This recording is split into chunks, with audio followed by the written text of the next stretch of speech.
Good morning, everyone. We'll just wait a minute here for some others to join before we get started.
Okay, I think we can get started.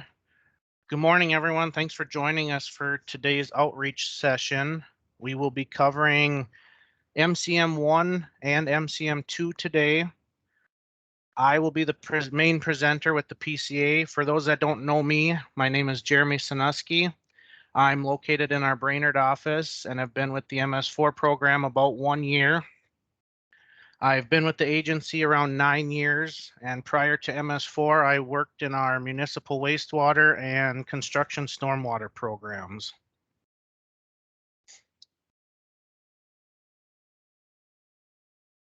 So just to begin, I'd like to do a couple reminders. If you could please stay muted and have your videos turned off, that would be appreciated. During the Q&A sessions, or if you have questions, please enter them in the chat, or if you need to speak, please use the raise hand icon. Also, if we put any links or guidance materials into the chat, we recommend that everyone saves those right away. As after the session ends, those will be deleted from the chat.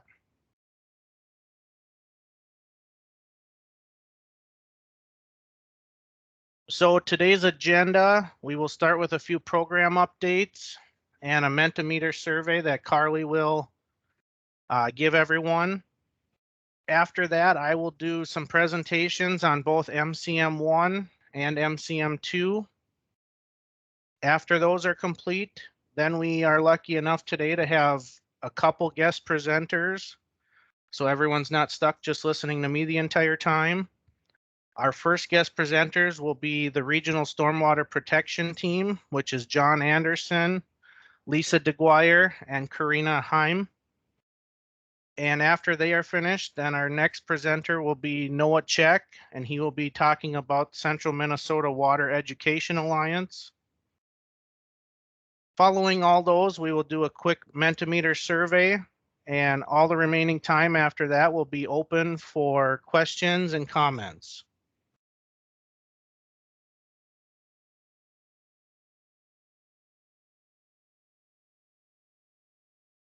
So starting with some program updates, the current 2021 annual report is now open and can be submitted at any time. Reminder, the report is due by June 30th, 2022. As was mentioned previous in an outreach session, it will be focused on the 2013 permit, as that's what you were covered under for the majority of the reporting year. So the format will look similar to last year's annual reports. Also, the MCM4 and MCM5 regulatory mechanism guidance or model ordinance is now available. Currently, we are waiting to find a spot on the website to put that for everyone to access. If you would like a copy of that prior, please contact your assigned MS4 staff person and they can email you a copy of that document. And the last update is for future monthly outreach sessions. At the conclusion of today's session, we have now completed all the MCMs 1 through 6, TMDLs, and also the MS4 101 session. Next month, we will be covering MPCA audit process and agency enforcement. So today we would like to gauge interest from everyone on what topics you would like to see covered for the remaining monthly outreach sessions. We want these sessions to be beneficial to everyone, so we want to cover topics that you feel are what is needed. So today in the Mentimeter survey, the first question is going to be asking what topics you'd like to see covered in these future outreach sessions. So please answer that and give us some topics or ideas of what you'd like to see covered or what you think MS4s would benefit us covering. This can be anything that you can think of for new topics, or if you want to see a topic we've already done repeated, please let us know that as well so we can cover that if you feel something needs more attention. Dwayne, do you have anything to add to that before I hand it over to Carly for the Mentimeter survey? I don't think so. I think you did a great job of describing that. Yeah, like Jeremy said, we've gone all through the 6 minimum control measures, TMDLs, and so on. We were hoping to do these monthly outreach sessions through October of 22.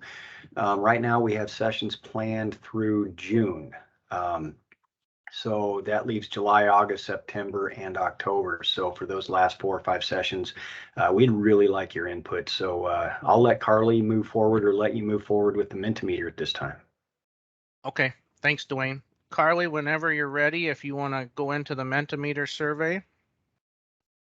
All right.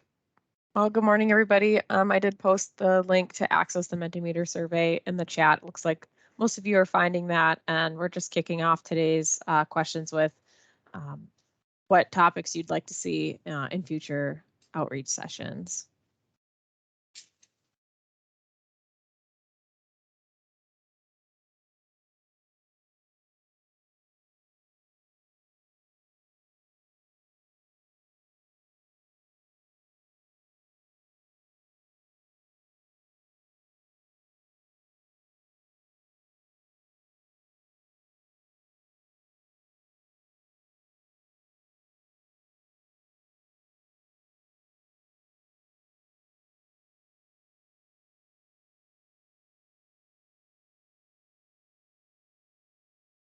All right, I'll keep it open for a couple more seconds here, but thanks for the feedback. Are you supposed to be seeing the results on the screen? Yeah, you should be able to be seeing them. I'm presenting my screen. Jeremy, can you see my screen? No, I can't. Oh. Weird. Okay. There we go. That's weird. It like showed me that I was presenting, but anyway, I can see it doesn't now. matter. All right, with that, I'm going to move on to the next question. What organization are you representing today?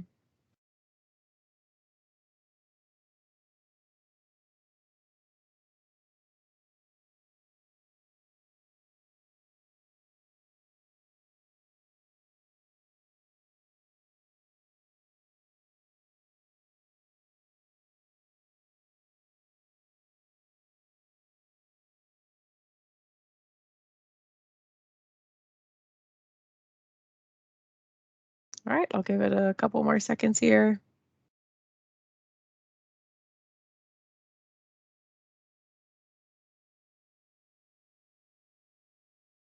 All right.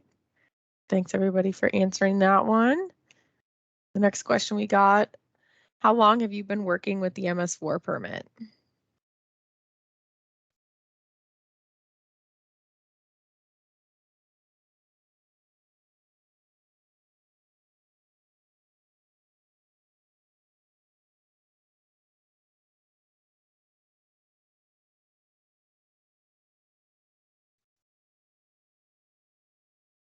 All right, looks like we got people joining us from all different years of experience. I'm going to move on to our next question this morning. These next few questions are going to relate to kind of MCM 1 and 2. So the first question we have is, do you partner with other MS4s to meet the MCM 1 requirements? And again, there's no right or wrong answer when answering these. This is anonymous. It just gives us an idea as presenters and to the rest of the audience what other folks are doing here today.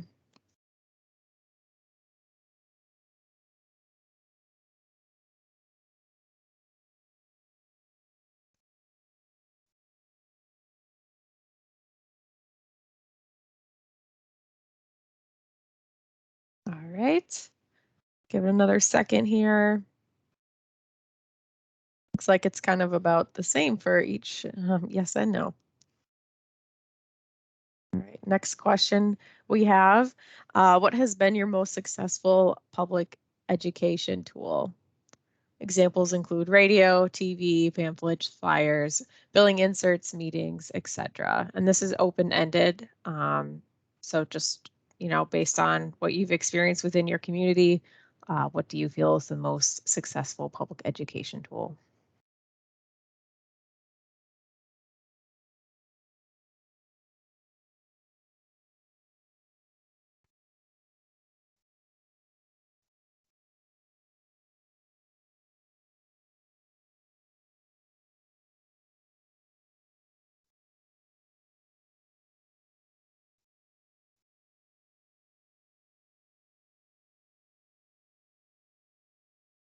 All right, awesome. I'll give it another second here. Seeing a lot of social media and newsletters, which is typically what I see when I'm auditing. So that's not too surprising. All right, next question here. What method do you use for giving the public a yearly opportunity to provide input on the adequacy of the SWIP?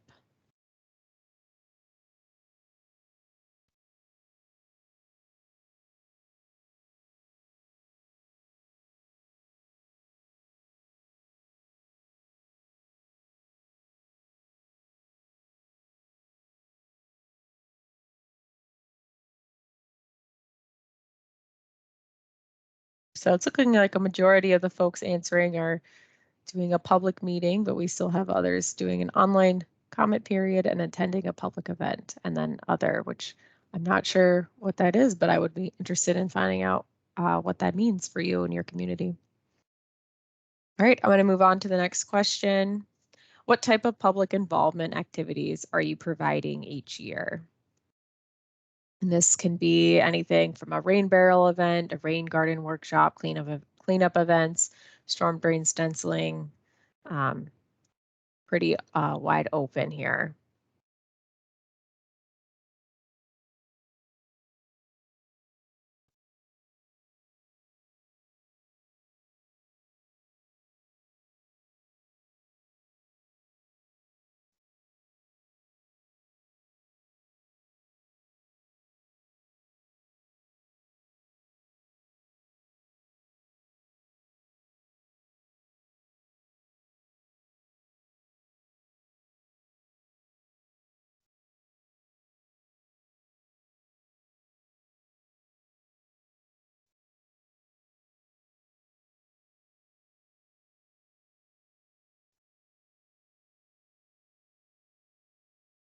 Thanks for answering, everyone. It's always fun for me to see at least what you all are doing to meet this, because I feel like it's a pretty broad requirement in what you are able to do.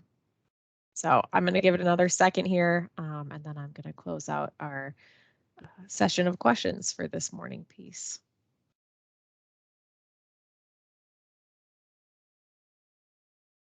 All right, I'm going to turn it back over to you, Jeremy. Okay, thank you, Carly, for doing that, and thank you, everyone, for providing the input. I will share my screen here again. Is everyone able to see my screen?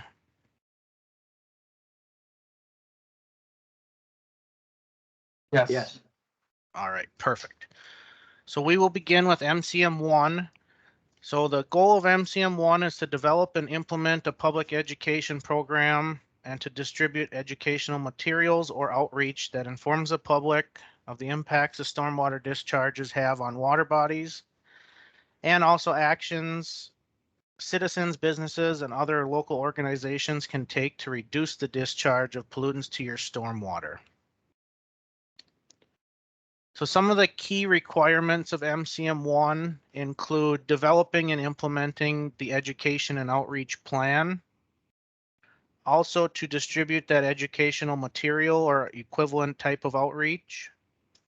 Then you have the documentation component and an annual assessment to see how your program is doing each year. So the next few slides will be going through the permit section by section, and when I describe each of these, anything listed in red for these MCMs will be the language in the permit that is either completely new or permit language that has changed for this permit cycle. So starting with 16.3, during the permit term, you must distribute educational materials or equivalent outreach focused on at least 2 stormwater related issues of high priority.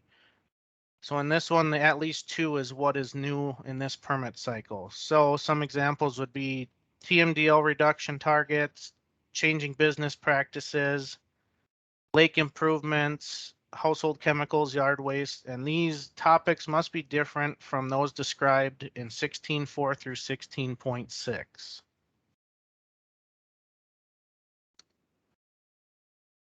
So moving on to 16.4, at least once each calendar year, you must distribute educational materials or equivalent outreach that's focused on illicit discharge recognition and reporting illicit discharges to the permittee. So with the new permit, the change would be the once per calendar year.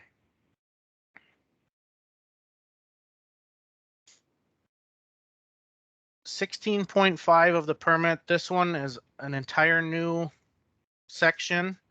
So for cities and townships, at least once each calendar year, the permittee must distribute educational materials or outreach to residents, businesses, commercial facilities, and institutions focused on the following. So it'll be focused on the impacts of de-icing salt used on receiving waters, methods that are used to reduce de-icing salt use, and any proper storage for salt or other de-icing materials.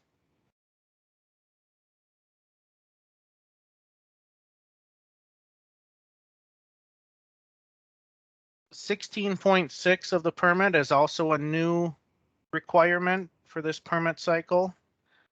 And again, it's for cities and townships. At least once each calendar year, you must distribute educational materials or equivalent outreach focused on pet waste.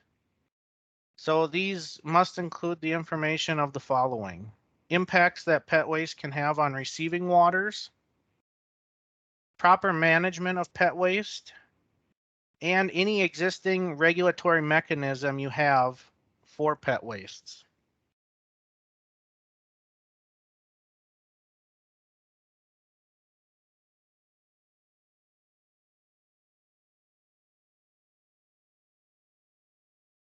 .7, you must develop and implement the education and outreach plan, and that's going to consist of the following items.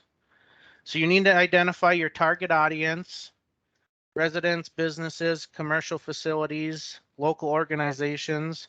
And the red language here is what's new in this permit cycle. So the considerations should be given to low-income residents, people of color, and non-native English-speaking residents. A resource to help identify these areas is available on the agency's website under our environmental justice area. The next item is the name or position title of who is responsible for the overall plan implementation. C, specific activities and schedules to reach each target audience. And D would be a description of any coordination with or use of stormwater education and programs implemented by other entities, if that's applicable to you.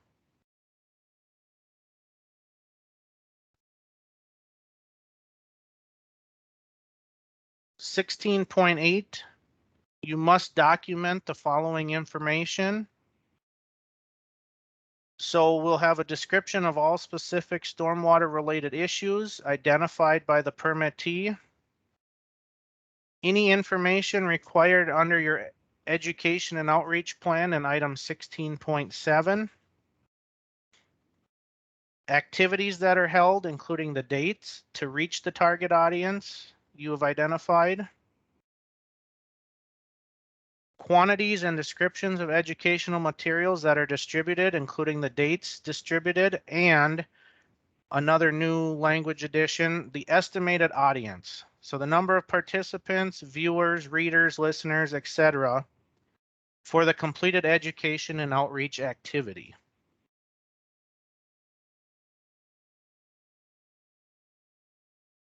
And that final component under MCM1 would be 16.9, which is the annual assessment.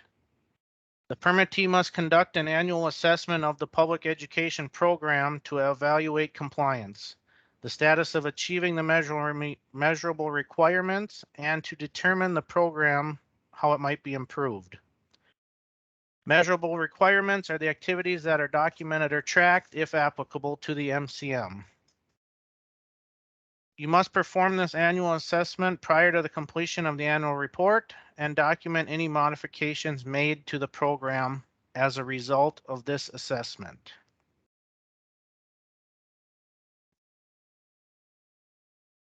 So overall, that covered MCM1. Does anyone have any specific MCM1 questions quick before we move into MCM2?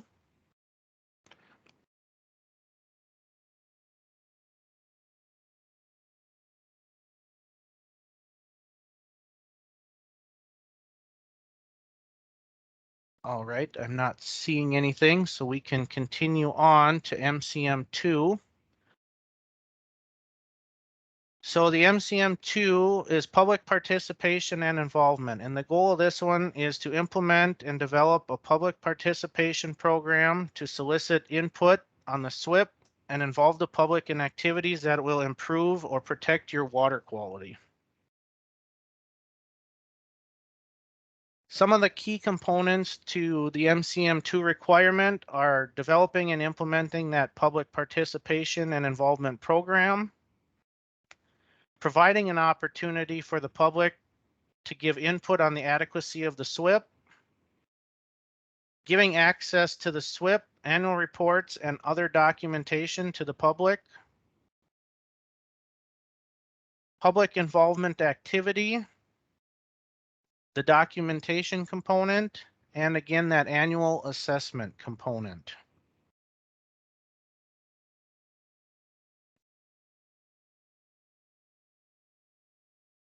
So 17.3, the SWIP input opportunity. Each calendar year, you must provide a minimum of one opportunity for the public to provide input on the adequacy of the SWIP. This can be done by the public meeting. Also, as in that question we had in the Mentimeter, it can be met in a few other methods as well.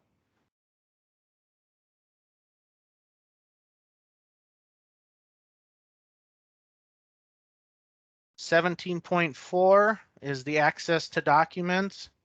The permittee must provide access to the SWIP document, annual reports, and other documentation that supports or describes the SWIP. Example, any regulatory mechanisms for the public to review upon request. All data requests would be subject to the Minnesota Government Data Practices Act.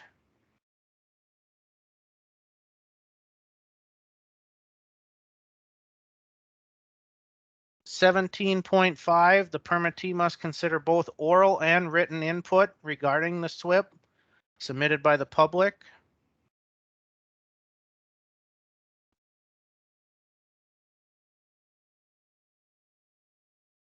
(17.6) this would be that public involvement activity, and this again is a new requirement. So each calendar year, the permittee must provide a minimum of one public involvement activity that includes a pollution prevention or water quality theme. Some of the examples here would be that rain barrel distribution, rain garden workshops, cleanup, storm drain stenciling, water quality monitoring, household hazardous waste, etc.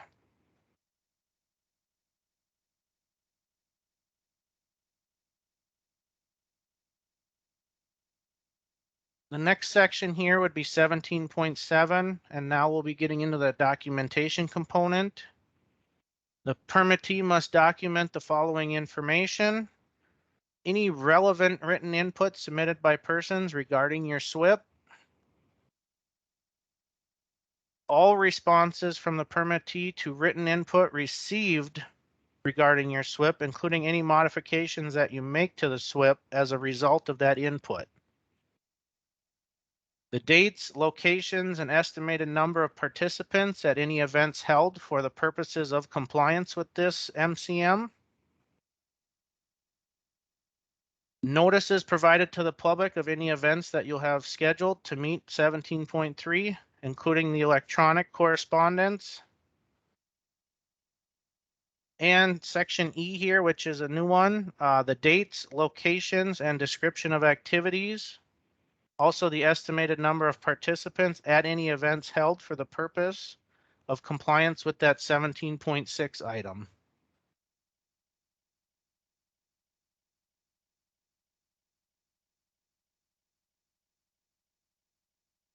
And the final component here would be that annual assessment again, which is 17.8. The permittee must conduct an annual assessment of the public participation and involvement program, including evaluating program compliance, the status of achieving your measurable requirements, and how your program might be improved. Measurable requirements are activities that must be documented or tracked as applicable. And again, you must perform this prior to completion of the annual report and document any modifications that you make to the program as a result of this annual assessment.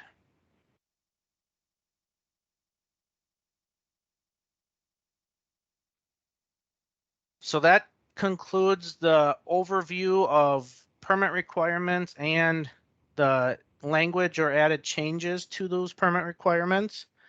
If anyone has any questions on either one right now, feel free to ask those. Otherwise, we will move along into our guest presenters for the day.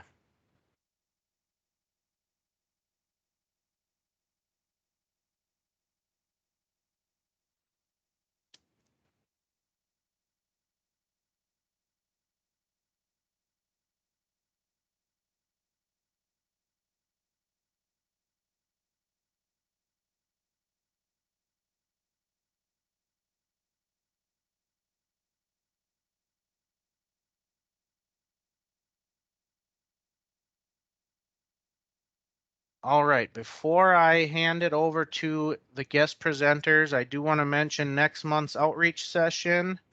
So the topic next month, as we covered at the beginning, is going to be the MPCA audit process and agency enforcement. That's going to be Thursday, May 19th from 9 to 11.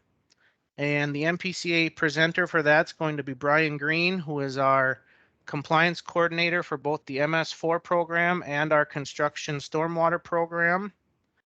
If there's any questions anyone has prior to that outreach session, please email those questions here so we can get an idea of what questions you may have to get those answers ahead of time, or so that Brian can include that in his presentation to answer those for you.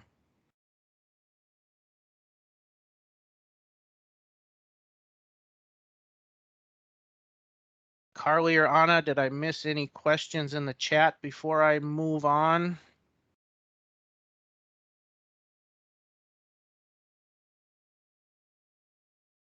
Someone was asking if the slide deck is going to be sent out.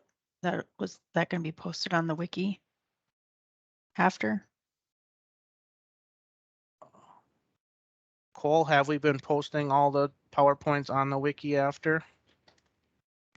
We have not. Good morning, everybody. This is Cole Langer with MPCA. We have not been posting the PowerPoint slides. We've been just posting the recordings on the training and webinars page.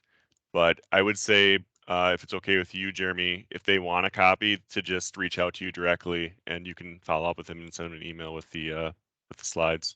Yep, that's fine. So Don, if you want to put your email address in the chat, I can write it down, or if you want to reach out to me after, I can certainly send you a copy of my presentation.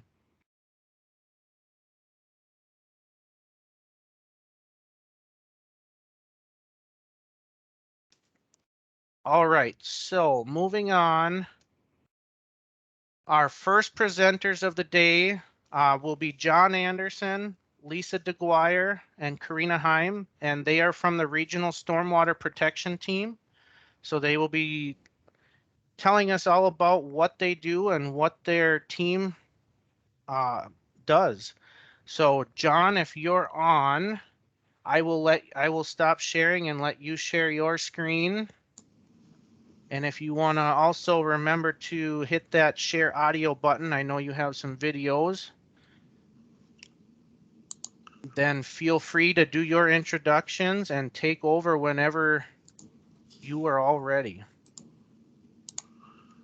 Okay, thank you, Jeremy. Are you seeing my shared screen? Yes. Okay. Well, good morning. I'm John Anderson, Assistant City Engineer here for the City of Cloquet, and I manage the stormwater MS4 permit for the city.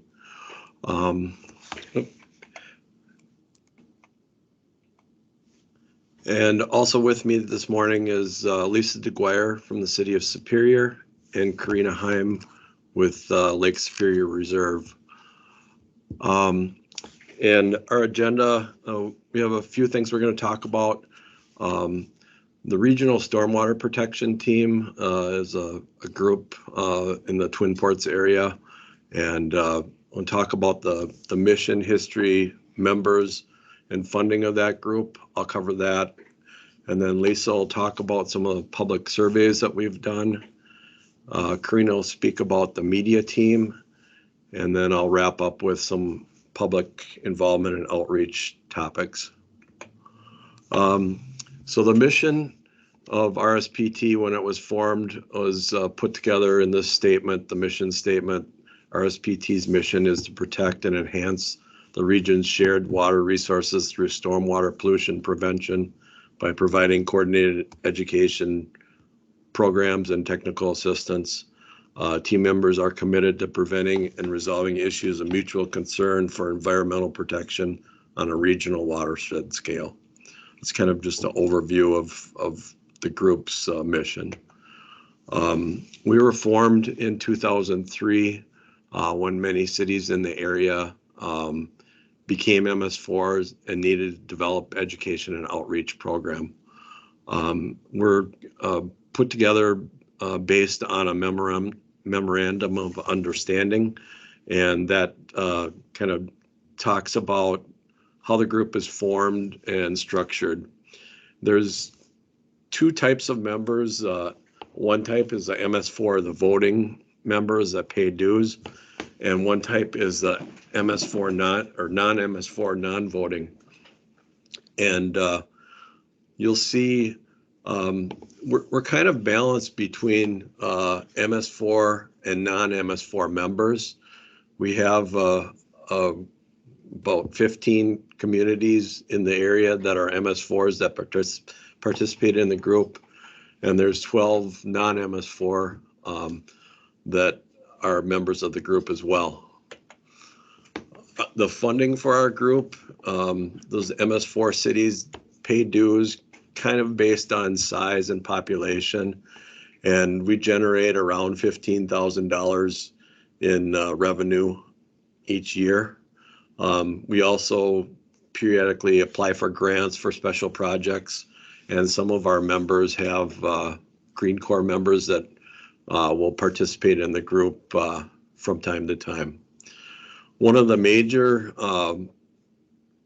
projects that we undertake periodically is doing a public survey on stormwater issues, and that can cost us anywhere from $15,000 to $30,000. So we try and save about $5,000 per year.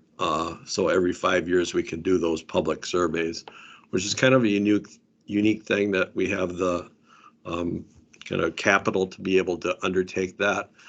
And Lisa's going to talk a little bit about those public surveys.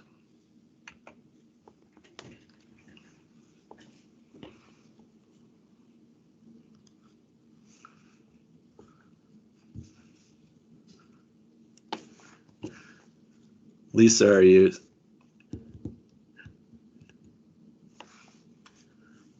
Looks like Lisa may have a technical issue.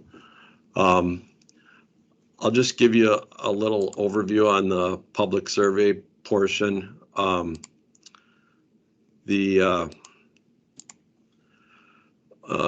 a tool that we use to kind of gauge who our target audience is on our outreach.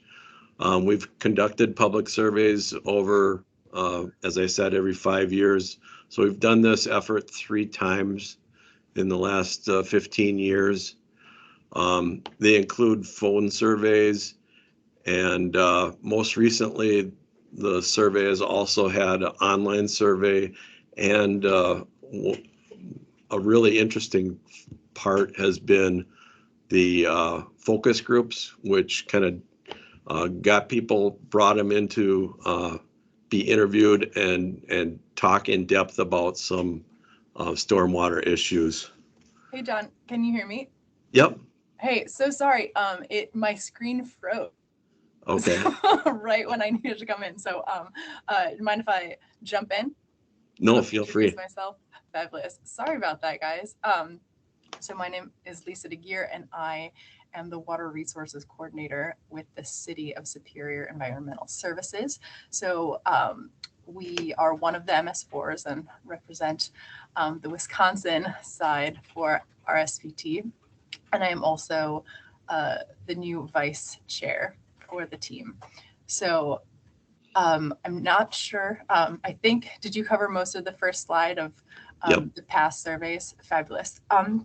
Well, then getting into a little bit of the survey results. So one of the takeaway from the 2020 survey that we did, which is the one that included both the phone surveys, online surveys, and focus groups, is that there's really no one size fits all approach to our outreach. So the responses from the phone surveys and online surveys were notably different. For example, for the online surveys, we had about 18% of the online respondents who thought that stormwater was treated at a wastewater treatment plant or were uncertain of whether it was treated or not. While for the phone surveys, that was almost 50%. So that could be because online communities or surveys that are takers that are more comfortable online are more exposed to our online messaging and social media outreach, or it could have been that they had access to search engines. So, but definitely some differences in terms of the knowledge components. And then we also saw that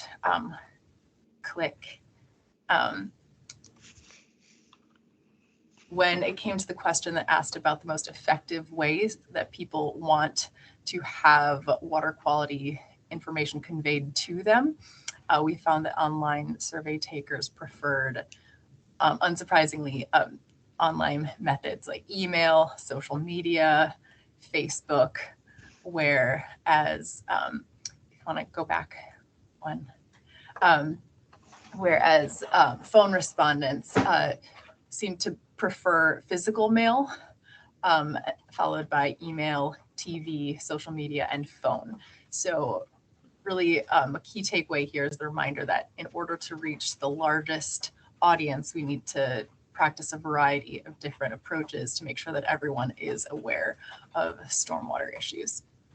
All right, next slide. but not all of the responses differed between online and phone respondents, and everyone agreed that money or grants, financial incentives would make it easier to manage stormwater. So that's something to keep in mind as we're all thinking about stormwater management in our communities. And then next slide. Right, so we have this great data, both quantitative and qualitative, but how are we using it? So we use the data from our surveys to inform our SPT outreach efforts and to shape our messaging. So for example, remember that 49% of phone survey respondents thought that stormwater was treated or weren't sure.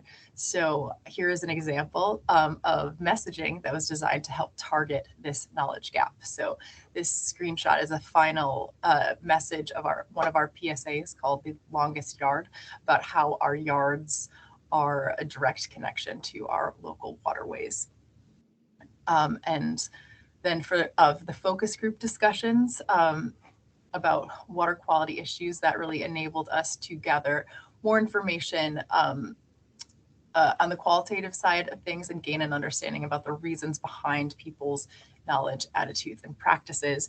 And it also helped us get information on our outreach material. So one component of our focus group discussions was a review of stormwater outreach materials to get feedback on what works and what doesn't. And now Karina is going to get into some of the specifics of those outreach materials and how that was shaped through our surveys. Yeah, thanks, Lisa. Good morning, everyone. My name's Karina Heim. I'm one of those non-MS4 organizational members of RSPT. So in my day job, I do training and outreach on coastal issues, and been really happy to be able to support RSPT's efforts. And currently am one of the co-chairs for RSPT's Media and Outreach Subcommittee. So I'm going to talk a little bit about RSPT messaging, and really one of the great strengths of RSPT's collaborative regional approach is that we have this power to engage in collective stormwater messaging together, and this ability to kind of create and share these strong messages that permeate across an entire region because we're doing them together. And so a lot of the messaging work for RSPT happens in our happens within a subcommittee we call the media team. And what's great about the messaging that we generate is we don't have to start at square one. We have all this data, as Lisa referred to, from our public surveys, where we know what some of the key messaging opportunities are. And we also have RSPT collective outreach goals that we can draw from to generate messaging campaigns like some of the ones you see here. So this is all work that's happened with the sort of collective creativity and brain power of the RSPT media team. So we've got the Butts in the Lake campaign. Lisa already showed the Clean Storm Water, Superior Water sticker. We've got our Smart Salting sticker, which has some instructions on a proper scatter pattern. And we also have this funny looking character in the bottom right corner with a wand and a belt made of dog waste caddies, who I'll talk about a little bit more in a second. If you want to go to the next slide, John. So, but before I do that, I'll also mention that in addition to these sort of print material campaigns, RSPT has this long history of generating video PSAs with stormwater action messages that we really try to resonate, to design to resonate with our local audiences here and speak to behaviors that people can engage in on their own in their daily lives and in the properties they live on. And so we've developed quite this library of PSAs like you see here that really try to put a creative spin on messages that really range from just general education about where water goes once it gets dumped down the storm drain to ways to reduce salt use, best practices for washing your car on your property and securing your trash bins and so on. So we do have an RSPT YouTube channel. I'm going to put the link to that in the chat here, where you can see all of these PSAs and subscribe if you'd like to stay attuned to the ones that we have coming up. Lately, we found particular success with a new character in our PSA outreach. So John, if you want to skip to the next slide here, meet the Poop Fairy. We've got this Poop Fairy character, which started as a pet waste pickup campaign concept, and it was a really riff on the idea that there's no Poop Fairy to pick up your dog's waste for you. And the campaign has been so successful that we've been able to use the Poop Fairy character as a spokesperson for other stormwater issues as well, like securing your trash bins and yard waste management and so on. And so developing this Poop Fairy character out has really been a fun learning curve for our RSPT team, and has meant we have to learn a lot of new skills like script writing and costume design. So to just illustrate a little bit of the Poop Fairy's power here, I'm gonna let John here share one of our PSAs. This was the very first Poop Fairy PSA that we developed.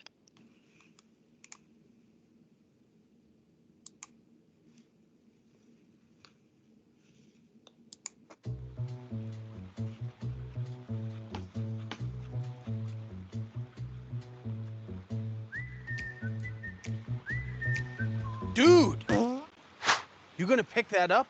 Because there's no Poop Fairy to do that for you. See? It's only one poop. Only one poop. One poop. Only one poop. What's that? That's the sound of thousands of other dog walkers not picking up their dog's duty. Do you have any idea how many freaking dogs are in this area? There are over 69,000 dogs in the greater Twin Ports region, and they make 14 million tons of poop annually. But Poop Fairy, poop is natural. There is no Poop Fairy. And dog poop is very nutrient heavy, unlike bear scat, who eat only berries and twigs. And all that poop eventually ends up in a stream where it releases those excessive nutrients and disease-causing pathogens that can make the water murky, green, smelly, and even unswimmable. Care to take a nice turd dip? Here, take these. They're not just poop bags, they're pride bags. Because you're doing the right thing for your neighbors and for the health of the whole watershed. Got a flock? There's a Chihuahua cranking one out in Leicester right now.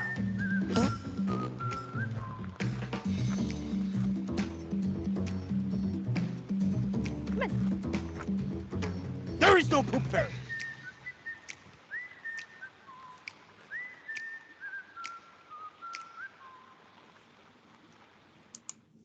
You see this black box right here? Well, I'm going to show you. All right, thanks for indulging us there so we could introduce you to the Poop Fairy. So that particular PSA we've hosted on a couple different online platforms where it's gotten over 17,000 views. We've used strategies like sharing on social media, notifying local bloggers about this to get the word out. But one of our strongest outreach opportunities for these PSAs are just airing them on local television. So we run this on one of our local TV stations here. A run of about 100 different plays costs about $850 and reaches 123,000 households. And, you know, as far as metrics are concerned, this one's anecdotal, but the Poop Fairy's had a wide impact in the region and is very recognizable. So the actor who plays him has been recognized on the streets and called the Poop Fairy. So if that's a metric of success, then people know who he is and what his message is. So I'll just have one more slide for my section here. I just wanted to share that because the Poop Fairy as a messenger has been such a successful experiment, we've expanded the outreach opportunity through the Poop Fairy to a new website platform we're calling Poop Fairy University. So all the PSAs end with the phrasing, learn a poop ton more online. And so people can go here and learn a bunch of, there's some short, quick lessons here on stormwater issues and practices that go beyond picking up pet waste. And I just wanted to mention that the development of this site and getting it up and running and tying all these things together would not have been possible without the support of a Green Corps member who was really dedicated to that work in 2020 and 2021. And, you know, it takes a lot of time and effort to build this coordinated messaging. So having that added capacity really helped. I think I'll leave it there and turn it back over to you, John. Thanks. Thanks, Karina. So the last little bit I have here, it talks about some of the other outreach that we do beyond the PSAs. We use social media quite a bit for posts on a wide variety of topics. We play those PSAs in the local theater here in Cloquet. We do tabling at a number of events in the Twin Ports area, Sidewalk Days in Duluth, Lake Superior Ice Festival in Superior. We partner with a number of different organizations throughout the region doing, things like rain barrel making or, like even the city of Superior, they do a lot of presentations in the elementary schools. We do cleanup days. And then we're also involved in another website, Lake Superior Streams, which is more kind of technical related and less kind of lighthearted poop fairy stuff. So we have a wide variety of outreach avenues that we pursue. And what we do as a group, we collect all that information on a Google Sheet where each of our members, when they do outreach, they enter those outreach items on that Google Sheet. And they, document the participants, who the host was, what the activity was, and this is how our members share reporting, back to the MPCA annually, and that's worked very well. I think last year we had in excess of 250 entries on this sheet, so a lot of great work through all our members. And so that concludes kind of the information we have to share with you. I don't know what you want to do, Jeremy, with questions. If you want to take them now, we're happy to answer what we can, or we can wait for the end, whatever you prefer. No, we can certainly take some questions now, John, so we can be mindful of your guys' time if any of you have to leave the meeting. So if anyone has questions now for John, Lisa, or Karina, please feel free to ask them.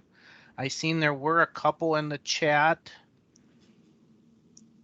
The first one was from Dawn. She liked the wordplay and she was asking if it worked for English as a second language speaker. I'm not sure how that translates.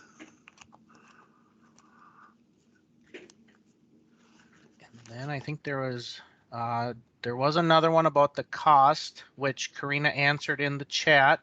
The filming and editing of a PSA costs about $3,000, including the film crew, acting, and editing. And she also said costume and prop developments are low budget and in-house, and that she sewed the poop fairy costume. Yeah. But that is, and that I just wanted to add to that 3,000, I mean, that's, made possible by the structure of RSPT's, funding mechanisms, and does not include the cost of running the PSAs on TV, for example. So that's an additional cost.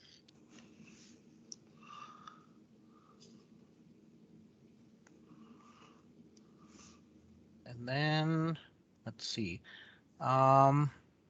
MCM 116.7, how are others measuring low-income residents, POC, and non-native English-speaking residents? Okay, that was a question from Lisa. I don't know if anyone else has an answer to that, or if you guys want to maybe add something on that. I don't know if that's specifically directed toward.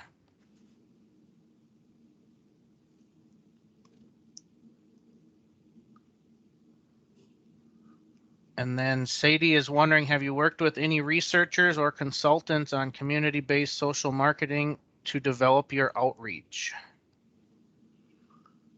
Sadie, that's an awesome question, and I'll just start and say,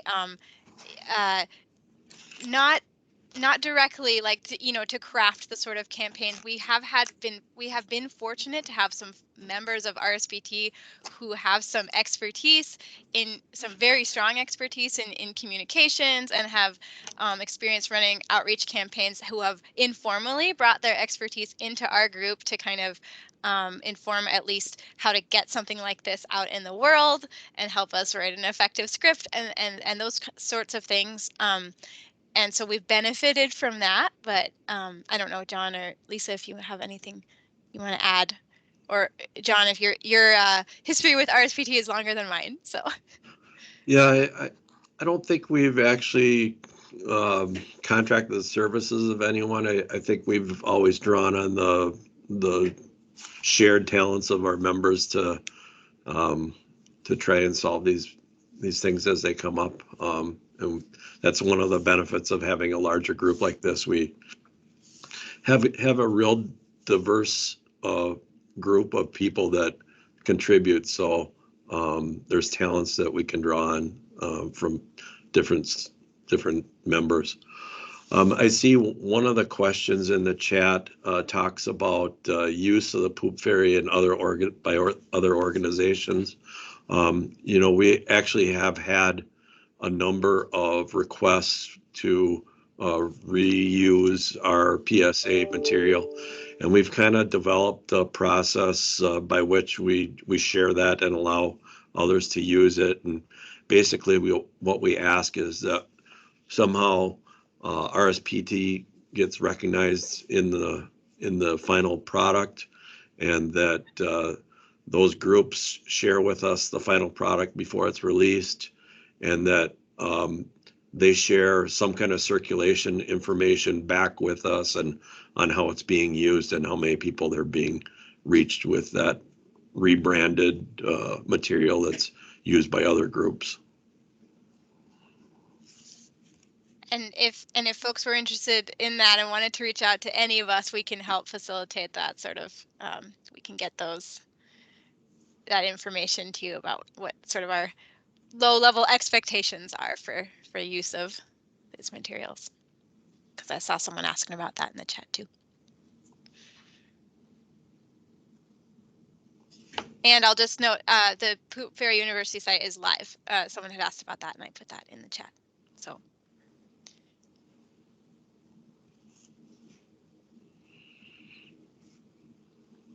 Okay, I think we covered all the questions in the chat. If anyone else has anything additional, feel free to ask. Otherwise, we'll give it a minute here and then we'll move on to the next agenda item.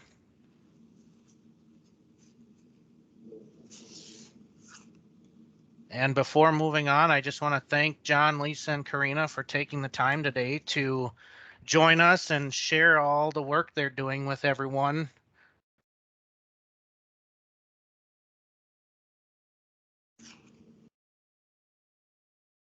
I'm not seeing any other questions coming in right now. If anyone thinks of any, John, Lisa, or Karina may be on at the end and we can answer them at that time. Or if there are questions, we can always pass them along and get an answer back to you. So thank you again, all three of you. It was an excellent presentation, so we appreciate you sharing with us. And we will now move on to the next agenda item. So our next presenter today is Noah Check, and he's going to be presenting on the Central Minnesota Water Education Alliance. Noah, are you online? Yep, I'm here. Can you hear me, Jeremy? Yes, I can. Excellent. And then Noah, if you want to, did you figure out that audio button for your video? It's when you hit the share screen button, there's a toggle switch on the top in that box that says share computer audio. Yeah, should be good to go here. Okay. Are you seeing my screen okay? Yep. Sounds good. Are you seeing just the main screen, or are you seeing the next slide screen too? I can see the main screen and then the next slide screen. Let me see here. Let me just turn that off. How do you turn that off here? Give me a second. Display settings. Swap. There we go. Sorry about that. All right, good morning, everybody. So my name is Noah Check. I'm the Stormwater Compliance Specialist for the City of St. Cloud. And I'm today representing the Central Minnesota Water Education Alliance, or our acronym CMWIA, that I'll be referring to us. So definitely we'll see, I think, a few similarities between RSPT and also some differences in kind of how we function and what we do. But yeah, it was a great presentation. I'm hoping to give a little snapshot into how we work together as our group to meet MCM1 requirements, and also talk a little bit about some of the challenges that we've faced and our work at to overcome with public education, and also talk about some of our successes and showcase a few of the things we've tried for public education and kind of what's been working well, or things that we've changed over the years. Just kind of a little bit about who we are. We're a coalition of Central Minnesota cities, counties, townships, and other organizations that provide educational outreach to promote water quality stewardship. So City of St. Cloud is by far the largest member of our organization of CMWIA, all the way down to some pretty small city and township members, and some non-traditional MS4 members, such as like the St. Cloud VA, St. Cloud State, St. Cloud Technical and Community College as well. We were formed in 2006, and really we were formed more or less as a support group for when the MS4 permit originally came out. Specifically a little bit on the education topic, but the area cities close to St. Cloud were all kind of in the same boat of how are we gonna meet these permit requirements. Most of us didn't have a stormwater specific education program already developed, so the focus kind of shifted of how can we help each other out, how can we work together. And really that's kind of how CMWIA started on public education, with our original membership being about 10 members, kind of primarily driven in 2006 by funding from Stearns County's water plan, and also some grant money from the Upper Mississippi River Source Water Protection Grant that we received. Kind of a little bit fast forward to today, our current H2U education campaign is kind of how we go today with the Clean Water Starts With You message. But and we kind of continue that, I guess, that more than just MCM1 requirements, a little bit more of a community now and support group for each other, and having, bouncing questions off each other. Probably a good example, maybe even why Jeremy asked me to present today. We actually host monthly meetings for our membership, and asked Jeremy and Cole from the MPCA to join us last month. And Jeremy kind of threw it back at me and said, "Hey, will you be able to give a little talk at our next MPCA webinar?" So no, I appreciate Jeremy giving us the opportunity, and Jeremy and MPCA attending our meeting to answer some of our permit questions. So we kind of dive a little bit away from public education sometimes too as a group. But anyway, a little bit more about our membership. Again, maybe see some of the similarities with RSPT, but we have 25 paying members, 18 MS4 permit members. We also have 6 wellhead protection members. So our wellhead protection members also have public education requirements, a little bit different than the urban stormwater MS4 permit requirements, focusing more on well water, groundwater type education as well. So we have that kind of diversity going on. We have 5 advisory members, so not non-paying members, but do contribute a lot of time and resources into helping our CMWIA group out. As far as budgeting goes, we are mostly funded by membership dues. Currently, about $42,000 is what our group collects through membership dues. And that formula essentially has stayed the same based on population since we were formed in 2006. It's just that we've kind of added more members. So I think our original membership dues, we were collecting right around $28,000 to $30,000 in our dues. So we've tried to keep that, at least that formula and that structure, the same as we've added some more members over the years. We rely on a lot of in-kind support. Early on, it was more sponsorship for some of our programs, from like Gander Mountain, St. Cloud Times, some of the some regional partners in the advertising world that we partnered with. But we rely a lot on member time as well. We also have been successful with several grants, Minnesota Department of Health Contaminant Emerging Concern Grant, and a few grants from the Upper Mississippi River Source Water Protection Group. Since we started back in 2006, we've always have had on board an advertising and marketing consultant to help us out with the creative and some of the professional look for our advertising. We didn't have our, or maybe still don't have the way it looks, maybe some of the resources in-house, sort of say, as RSPT. So we have always leaned on that advertising and marketing consultant. Our current consultant is Framework out of St. Cloud.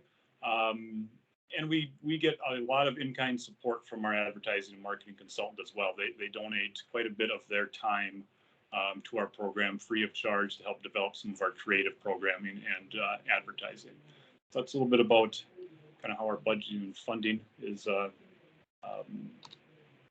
organized. A little bit on how we started out. Kind of want to maybe highlight a little bit on some of our challenges and successes and transitions over the years.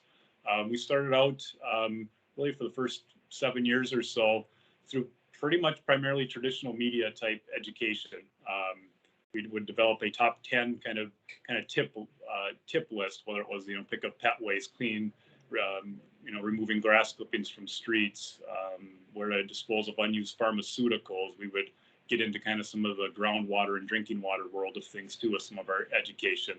And it was kind of your typical brochures, billboards, radio, newspaper, developing a website, and the make the water connection, clean water, it starts with you, was our slogan for quite a while. And we also had and focused a lot of our efforts on a high school TV ad contest in a partnership with our local cable channel to play those kind of PSAs locally that were developed by local high school students. Some of the early on things that we developed, some of those, kind of those tips, those kind of things we think about for best management practices that we like to our education really focus on what, everyday people can do in their everyday life to help clean water, protect our waterways.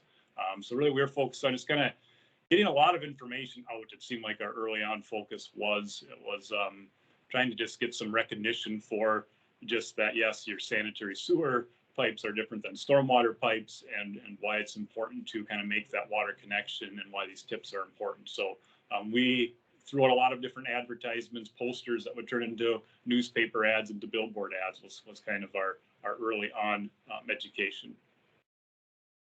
This is just a little bit of our material from the high school contest. We relied on some sponsorships, some prize money for the high schools to then have them kick out for us to use those PSAs. So that was a big thing for us. But one thing, it was kind of good, some good and bad, some challenges with that. It took a lot of staff time to organize. We got a lot of benefit in the schools where we were at, and we got the ads created that we could promote. But at the same time, we felt we were maybe missing out. We spent a lot of our either budget or time into the high school ad contest, and like, should we be reaching out other ways to connect with a more diverse audience and what this program was connecting with. So that was kind of one of our struggles early on, was we ended up putting a lot into this contest and those ads that were created for us, and we're successful too, though. We also, over the years, especially kind of maybe our first 10 years or so, would focus on some very specific either needs of our group or needs of the public, or hot topics or things that maybe we saw locally here. There's a lot of interest in rain barrels and compost bins. So we would host rain barrel compost bin sales. One thing we were very successful at was promoting the unused pharmaceuticals, the medication drop box locations, being that our group wasn't just stormwater education. We're also connected with kind of the drinking water, wastewater end of things. We were successful with a Department of Health grant to help with education and outreach, and really connecting with pharmacies to help us get this education message out of the why it's important and kind of where to dispose of the unused pharmaceuticals. I think one of the drop sites even said we're getting a lot of this stuff coming in now since when this education program started. This was probably back in 2010, 2012 when that campaign took place. So just an example of kind of how we would focus very specific on a topic, and that would maybe even be a highlight of our education campaign for a year. Transition a little bit. One thing that we've done as a group is we've changed a lot over time. We've transitioned a little bit, some with the MS4 permit, requiring us to transition, and some just with the changing of how we wanted to do things, connect with people, and how we felt that people in our area would receive this public education and outreach. So in about 2014, we kind of underwent with our consultant at the time was Thielen Advertising, a rebranding to the aquarium look that you see kind of in the bottom photo, with the idea of our actions affect the water that we use. Went to kind of H2U, and clean water starts with you, more as our slogan. We started the Clean Water Pledge, which was trying to get people to take action. We thought we had a lot of material out there on information, but we didn't know, is anybody actually following through, right? Is anybody picking up their pet waste? Is anybody cleaning up around a storm drain? Are people, breaking their leaves and not, sending them out into the street? So we started to get in a little bit of the social media world, and really with the permit change, identifying high priority issues and BMPs for us. But the big thing was, and a challenge for us, was making that transition. It was a big change for us, going from kind of that more traditional look, sort of say, to this a little bit abstract aquarium look that was going to be the basis for our public education for several years.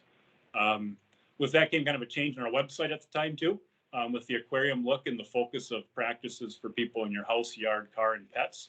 And then really that Clean Water Pledge. This was trying to get people to, essentially commit to some of the clean water tips and implement them. We wanted to see more action, and we wanted to connect with more people. We felt like the traditional media approach was good. We got some awareness out there. We got information out there, but we wanted to connect, like I think I like to say this, with real people in central Minnesota about what we would like them to do, and actually talk to people more.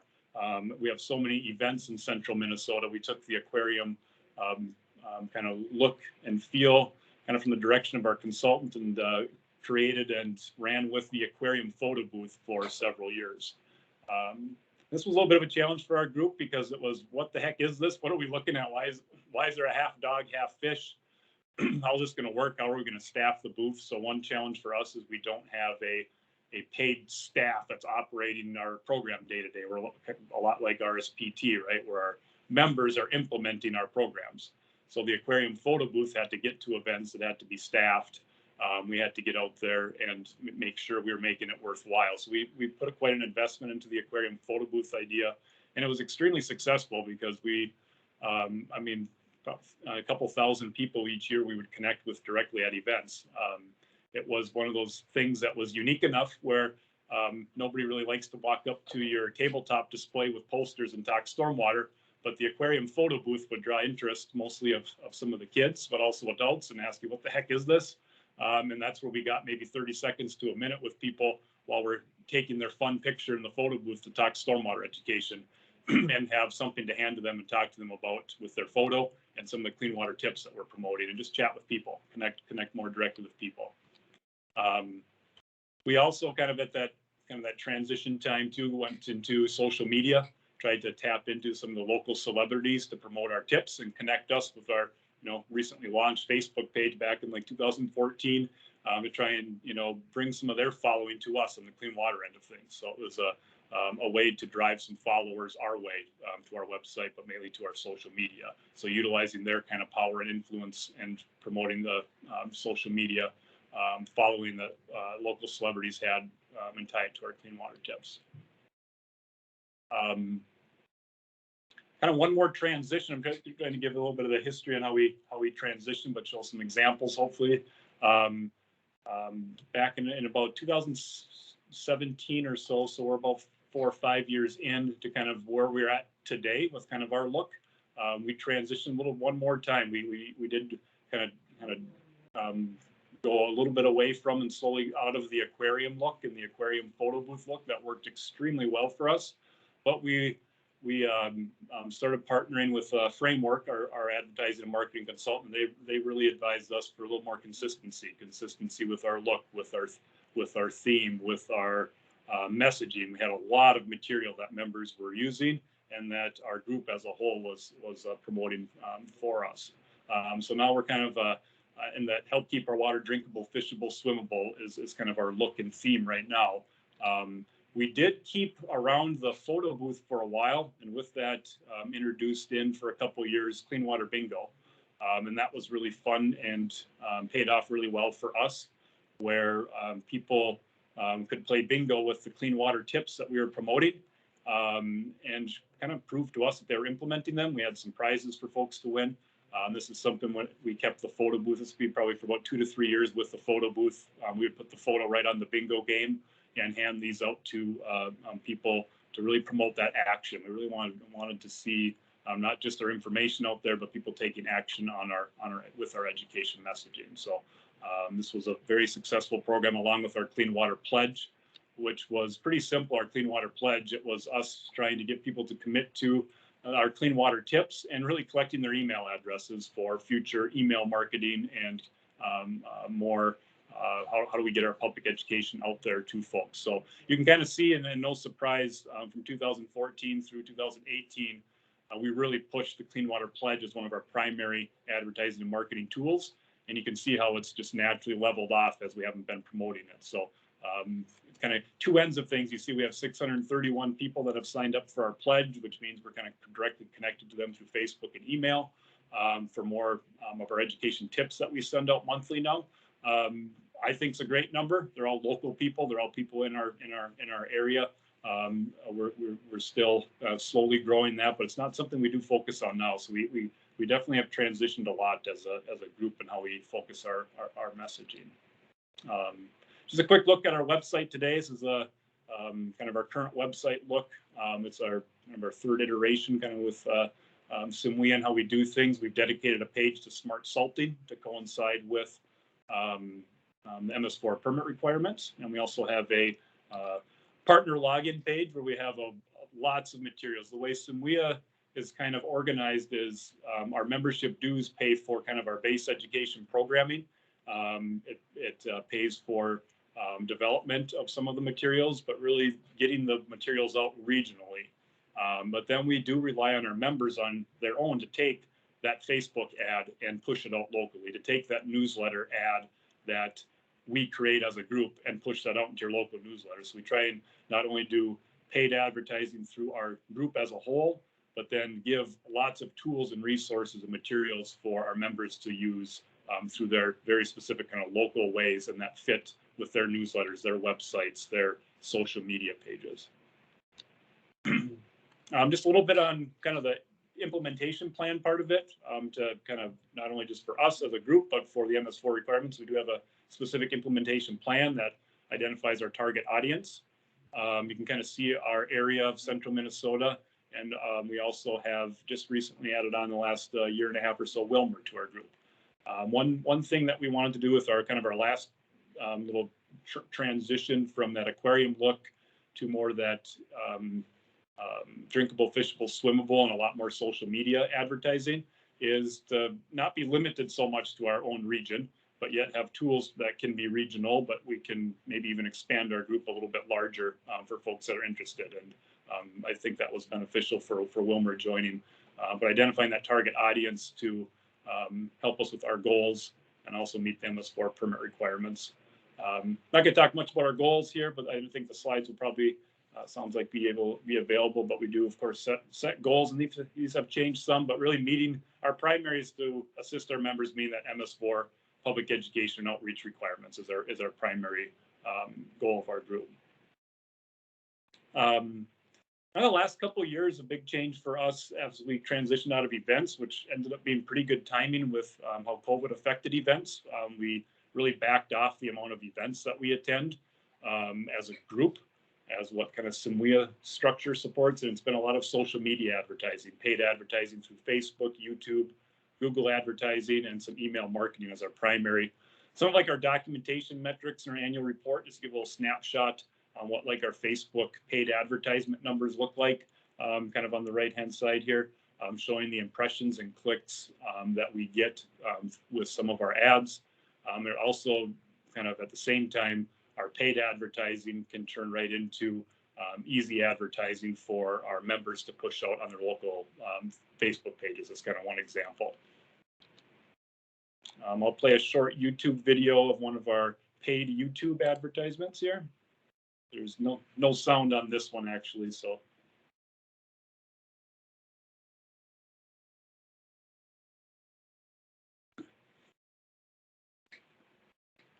So we've developed these to be paid advertisements on YouTube. Some of those ads that people probably get annoyed with and try and skip through. But one thing we've tried in the last couple of years with some of our clean water tips and how to just kind of try a wide range of things is what we've been doing.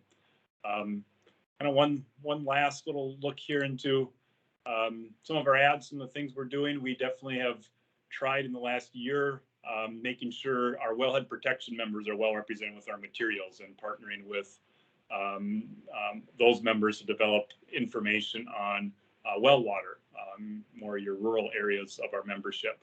But also at the same time, bringing that focus to the MS4 permit on pet waste and salt. We have a kind of a wide range of toolbox for members to use for salt education for the new MS4 permit requirements. And we also do some direct things. So we've sent out information in the last couple of years directly to salt applicators in the area with education. We've done online paid advertising. We've also brought the smart salting workshops paid for by SIMWIA for our members, our salt applicators to attend. So I'm trying to find ways to maybe meet some internal education requirements as well as the public education requirements with our group. With that, that is all I had for presentation. I'll stop sharing here. See if there are any questions.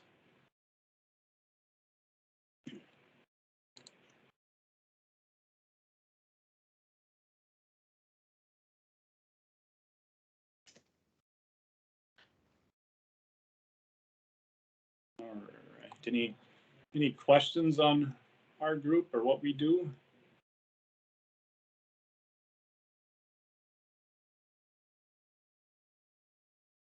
Don't be shy. I welcome you to click off your mute button and ask away.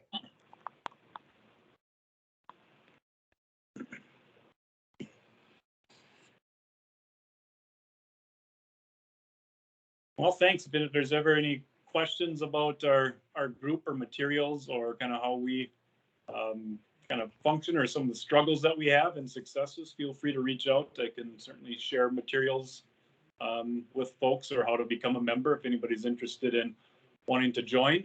We have lots of materials. We've tried lots of different things. We've had lots of things work. We've had some things not work as well. Our goal going forward is not necessarily to get numbers per se.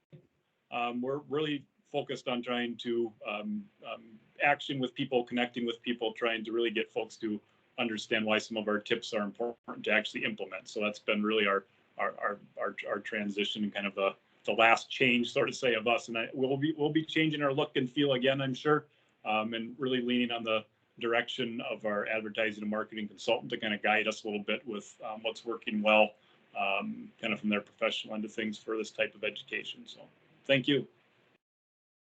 Excellent presentation, Noah. Yeah, thanks, Noah, for taking the time to share everything with the group on what SIMWIA is working on. Again, a final thank you to all of our presenters today for sharing the work they're doing. I think it's very valuable to have those presenters come in and share the real world working examples of what they're doing. So with that, the next item we will do is I will pass it over to Carly again, and she will do the follow-up Mentimeter survey.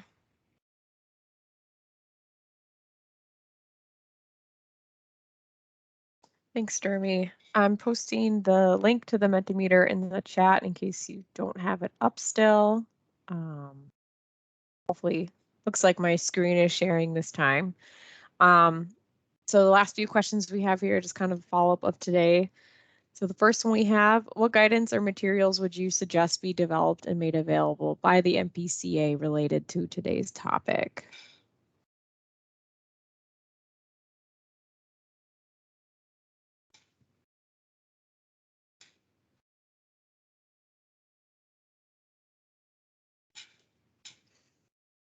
Again, I posted the Mentimeter survey link into the chat, so you should be able to just click on that, and it should open up to this question.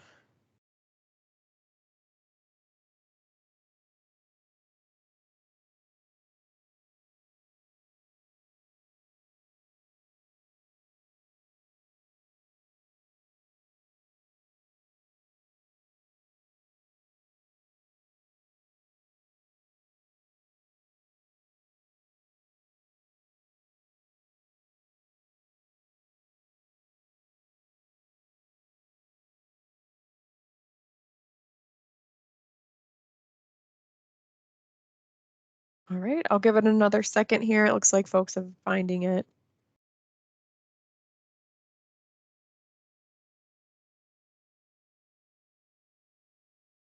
All right, I'm going to move on to the next question here. How helpful was the information provided in this outreach session?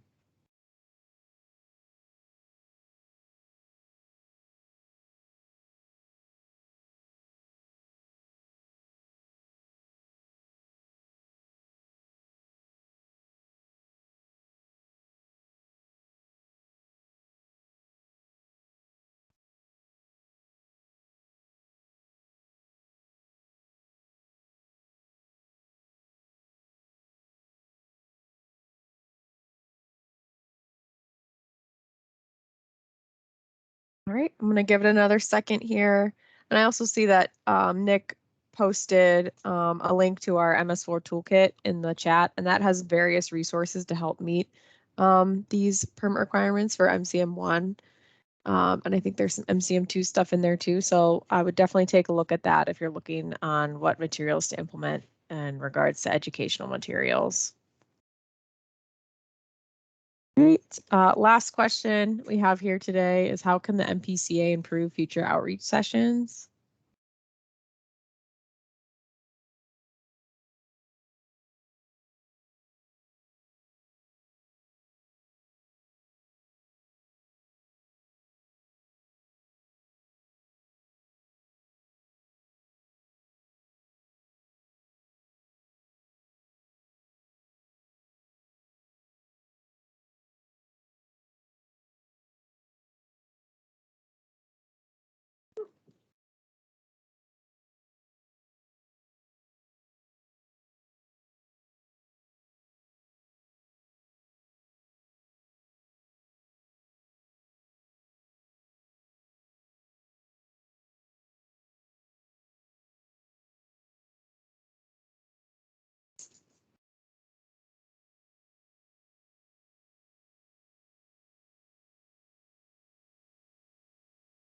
Thanks for the feedback, everyone. I'm going to give it another second here.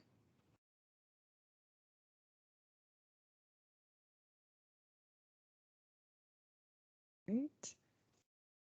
Thanks, everyone, for taking the time to answer these last Mentimeter questions. Feel free to keep submitting ones. I'll leave it open, but I'm going to turn it back over to Jeremy.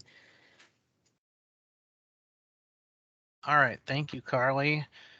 And with that, that concludes all the presenting and items we had for today's outreach session. So I just want to thank everyone for attending today, and also a final thank you to all our presenters for sharing the work that they're doing. The remaining part of time will be open now for anyone that has comments or questions. So we will hang out here, and if anyone has any comments or questions, feel free to ask them or unmute yourself and ask now.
Jeremy, I'd give it about another 2 minutes. Sounds good, Dwayne.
All right, I'm not seeing any questions, so I think with that, we can conclude today's outreach session.